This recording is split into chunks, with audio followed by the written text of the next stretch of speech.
How do you imagine a mentally unstable person in the ring? I think most of you would picture a psychopath ready to tear his opponent apart, but that's only one side of mental disorders. Today, I'll show a completely different one, the kind that was seen only once in the entire history of boxing, as well as a fighter who was the first in history to brazenly beat up referees in every one of his fights and receive no disqualification at all. And on the other hand, cases where referees themselves freely took part in beating fighters in the ring. A sick idiot who almost killed a 50-year-old grandfather, and a child who lost his mind after the judge's decision. And that's not all. And we'll start with...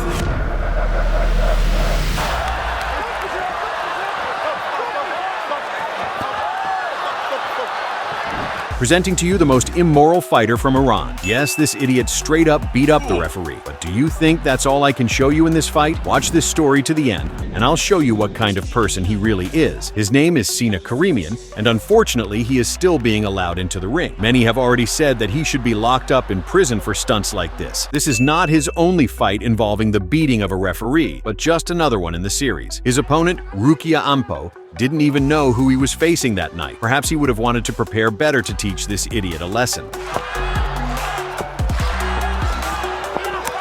He turned to the crowd very often, so Ampo decided to show him how it looked from the outside.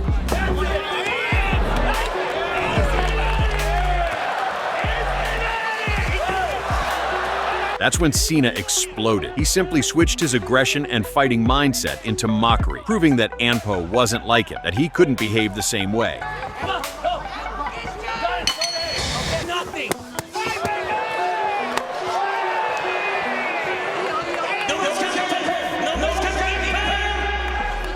And it wasn't funny. Cena thought everything he did looked funny and cool. He made faces, walked with his hands down, did everything he could think of to ridicule him.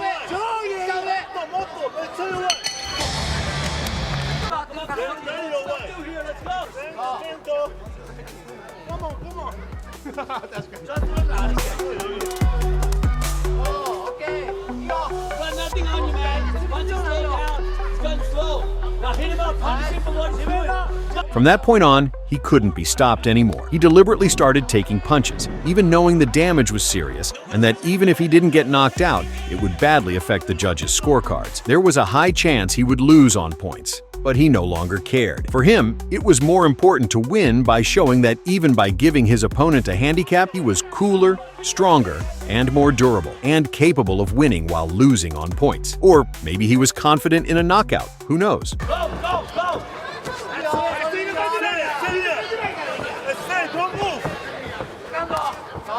Nothing. Come on, Cena, you gotta punish him. You gotta hit him. Come on, come on. Don't move, it's it. You're dancing, not good. Hit it back. Hit it back, punish him. Come on. Oh, motto.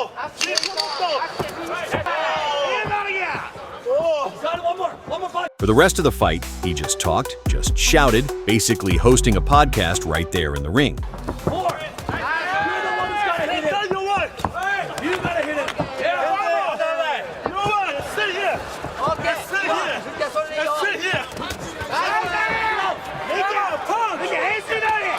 Yeah, now hit him. Hit him hard. Let's go. Punch him. Punch him first. Nice. Come on.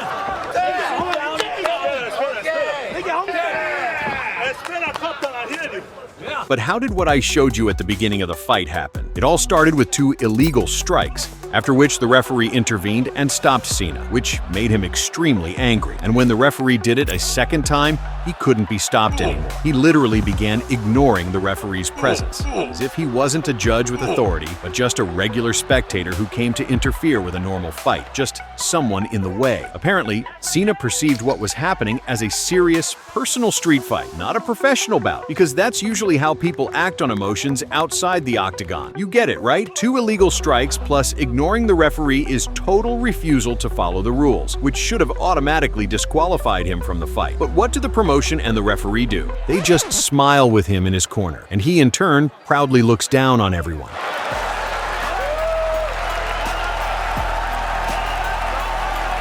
The commentators don't know what to say and are also shocked by the situation, but it seemed to me, or are they actually laughing at it and not taking it seriously either? What is this even? I've never seen anything like this before. I would understand if it had been an accident, but he did it looking the referee straight in the eyes. This was definitely not a mistake.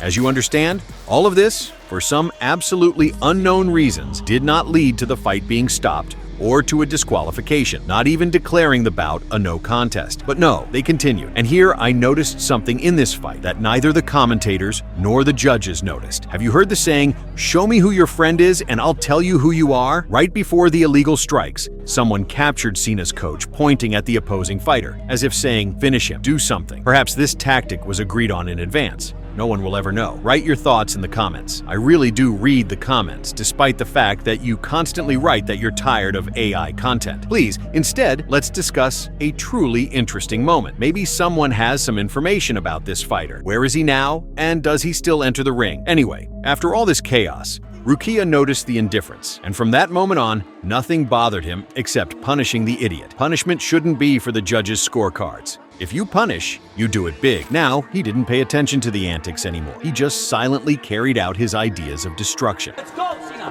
This is yours. Do what you gotta do. You know it's showtime. Let's go. Nice show. Come on.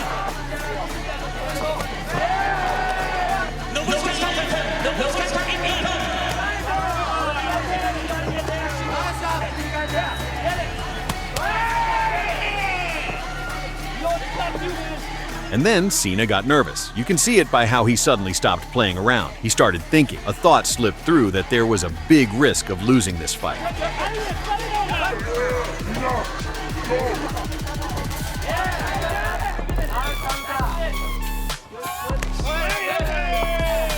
Rukia simply flooded the ring with his presence, not giving him a moment to breathe.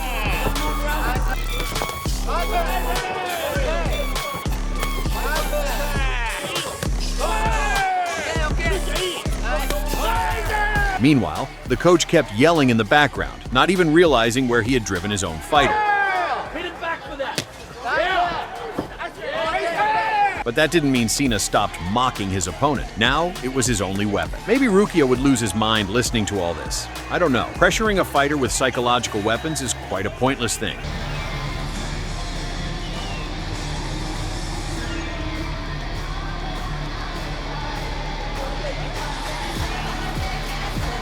But in the moment, thoughts get mixed up. There's still a war going on in the ring. Your head is a mess, and what else is there to do except what you were just doing? Especially since at first it seemed to work.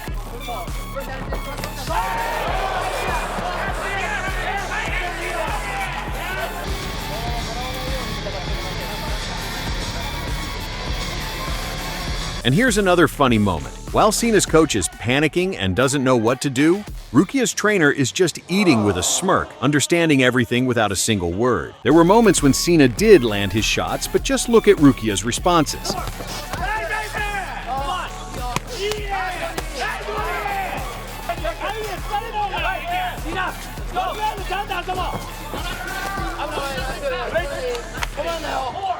More punishment.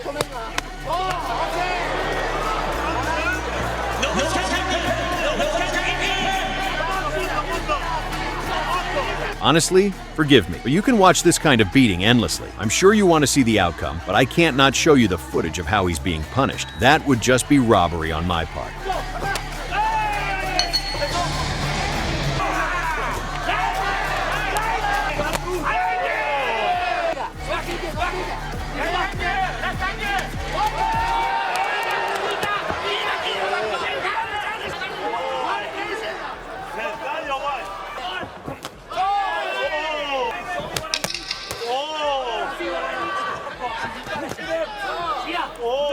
By the end, his entire response was just ooh, and that's it. And what do you think? Was that kind of punishment enough for an idiot like that?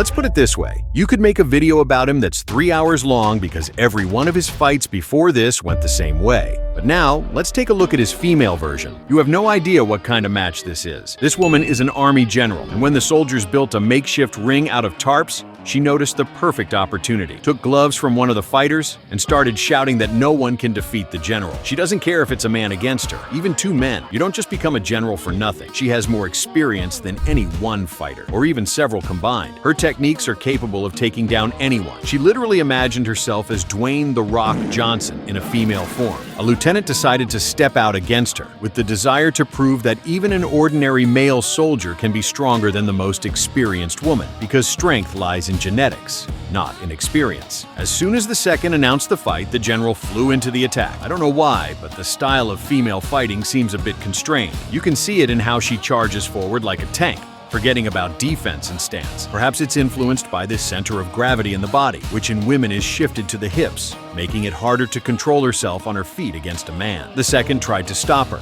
explaining that men and women are not equal in strength, and there's no reason to prove it at the cost of health. In case of sudden arming, it's better to be in proper condition rather than destroying yourself in meaningless ring games for self-assertion. This ring was made for play fighting, but the general wouldn't listen, didn't want to. She kept charging forward every time instead of staying in defense.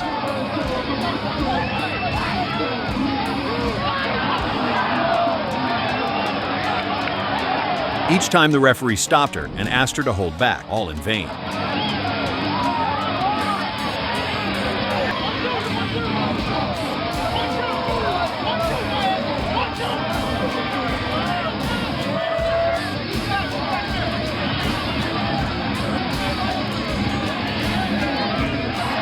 This went on until she was finally knocked out.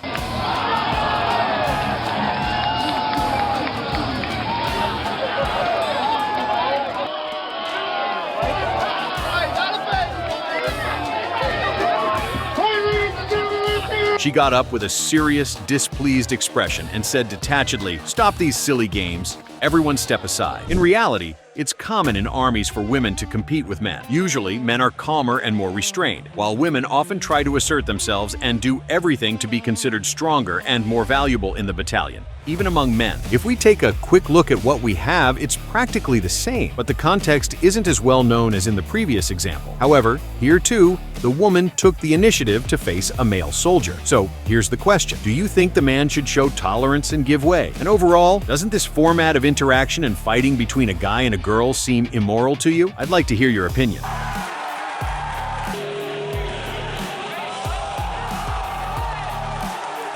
In my view, the most humane option is to win in the simplest possible way, exactly like he did. There's no need to turn it into a real fight, as has already happened before, when people had to pull them apart as a crowd, even though it would seem. But the nastiest, no, it's advantageous to push an opponent into a state of helplessness, when continuing the fight is almost impossible. But since for many fighters matches happen only once every 6 months, nobody wants to lose the chance to get in the ring. That's fighters who cause nothing but damage just by stepping into the cage often have to be stopped by force. Otherwise, they simply lose control. I think you've probably seen this already, when the referee rushes in to help a fighter who's already been finished, yet for some unclear reason keeps getting beaten anyway. That's already criminal behavior. And what if I told you there's a promotion where I still haven't fully understood whether it's actually the concept? It's called RXF, sounding similar to ref. Maybe they really do mean that the referee is supposed to take part in the slaughter. First of all, it's unclear how you're even supposed to pronounce that. And second, I would add in brackets with the participant.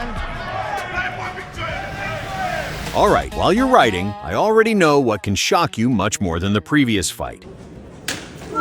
This teenager just smashed an egg over the head of a Japanese old man who looked like he accidentally walked into the wrong door on his way to a doctor's appointment and got punched in the face instead. And the most upsetting part is that after all of this, the old man was simply carried out of the room by several men, as if he were the one at fault, while the aggressor just stood there with barely any control or consequences at all. Can you imagine what kind of lunatic you're watching on your screen? He did this more than once. He genuinely doesn't care who's in front of him, young or old.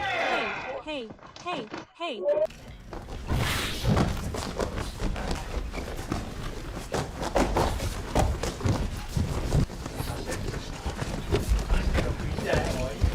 Personally, I got the impression that he completely lacks any self-preservation instinct. Otherwise, it's hard to explain how he manages to act aggressive even toward people who are literally twice his size. And whenever chaos starts and a street fight breaks out, he's right there. He's absolutely not afraid to throw down bare knuckle with no protection at all.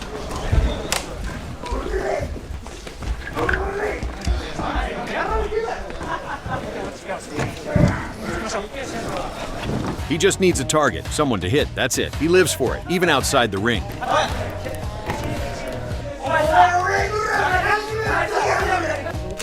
At some point, it escalated to something truly horrifying. He simply took out a folding knife and threw it at someone. Not only does he have no fear for his own safety, he doesn't care about other people's lives either.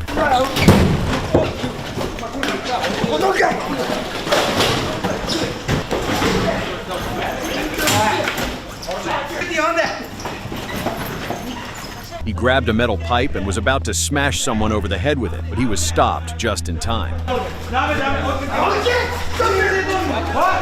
And now think about it again. What kind of psychopath did that old man decide to step into the ring with at the age of 50? For context, the old man is already over 50, and honestly, he probably shouldn't have stepped into the octagon at all. Before the fight with this idiot, he had already taken 2 beatings, one of them at a second press conference. What's crazy is that the teenager wasn't even supposed to be there. He was sitting off to the side and suddenly rushed in for no clear reason and started attacking the poor guy. To his credit, the old man didn't freeze and tried to fight back. But really, what do you expect from someone who's over 50? You won't believe it, but the fight actually happened, and the old man didn't stay home because of a bad back. More than that, somehow he fought harder and faster, not giving up anything in speed to the younger guy. I'd even say he looked better. The old man looked younger than the teenager. I honestly don't understand. Does immortality already exist in Japan? How else can you explain this? He is 50 years old. He brutally punished the kid, whose place was on the floor, leaving the octagon in tears.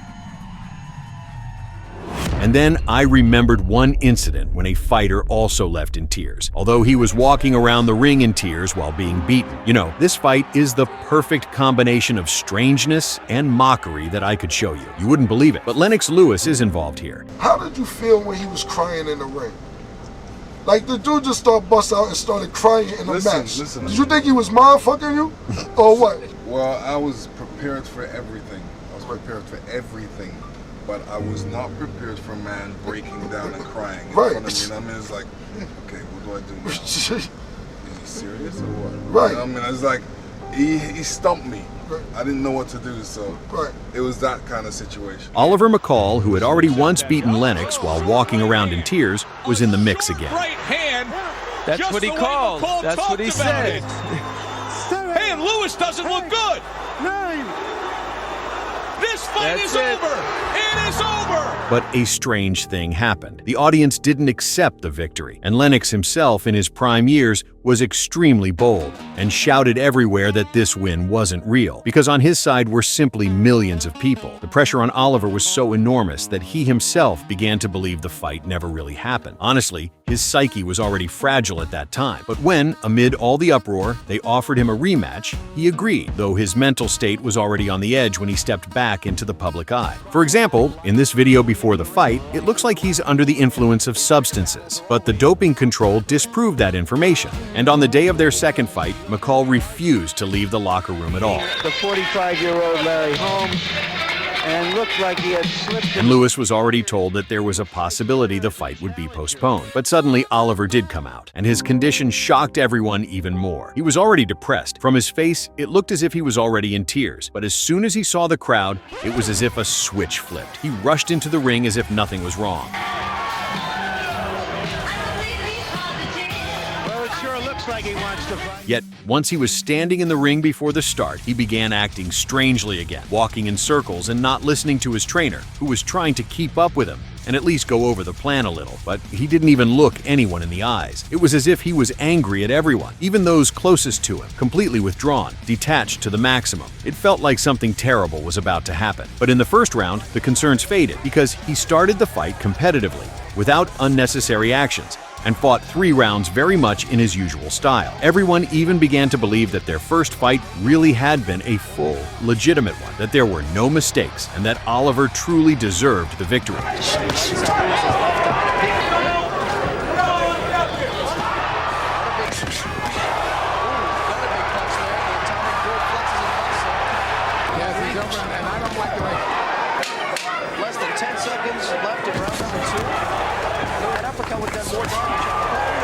But the oddities began at the start of the third round. Oliver started dropping his hands. It seemed like he was mocking Lennox and trying to provoke him emotionally, to drain him mentally, and then finish him physically. I'd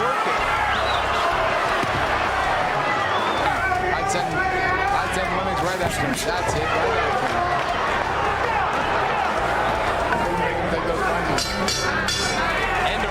But this theory immediately fell apart when he stopped participating in the fight altogether and simply walked back and forth, occasionally slipping heavy punches. But overall, the fight could have been stopped already at that moment.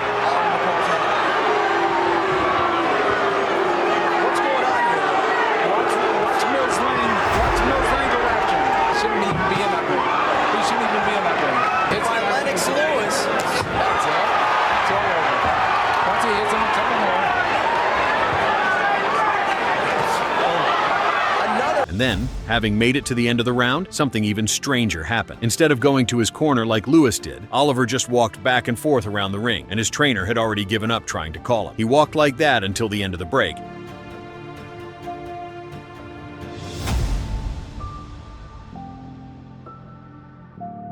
And started the next round in the same manner, with his hands down, after which the referee stopped the fight and began asking what was going on.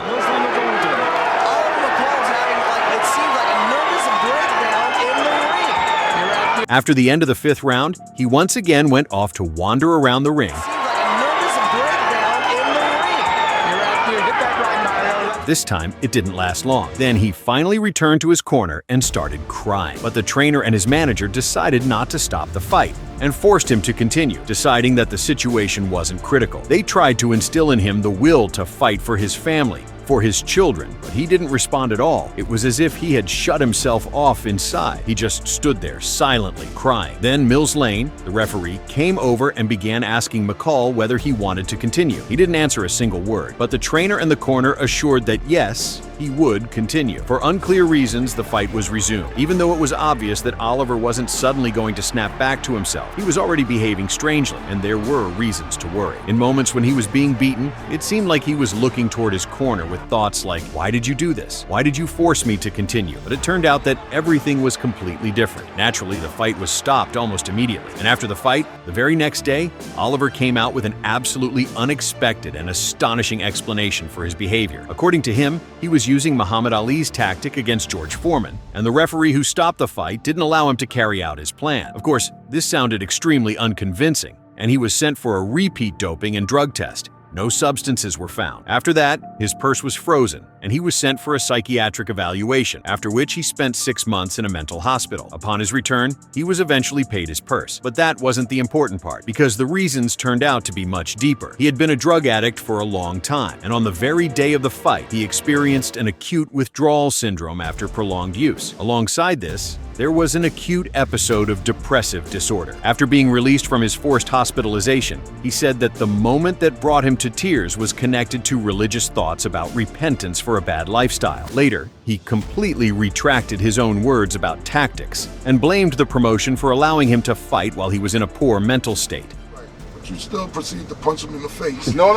What really happened, I went back to the corner and my trainer, Manuel Stewart, said, well, what are you doing? I said, man, he's crying. He said, so go beat him up then. So I was like, okay. Right. So that round I actually came out and I was trying to give it to him. Yeah, with this story, I even forgot what a real conflict in the ring looks like, when both fighters provoke each other. Remembering from our previous videos that the breeding ground for such idiots is most often the Glory promotion, I decided to dig around there a bit to find a suitable fight. And you know what? I found a fight where the bout was also stopped early, just like in the previous case, not allowing a dirty plan to be carried out. It's a shorts fighter to answer back. He immediately got cut by a high kick.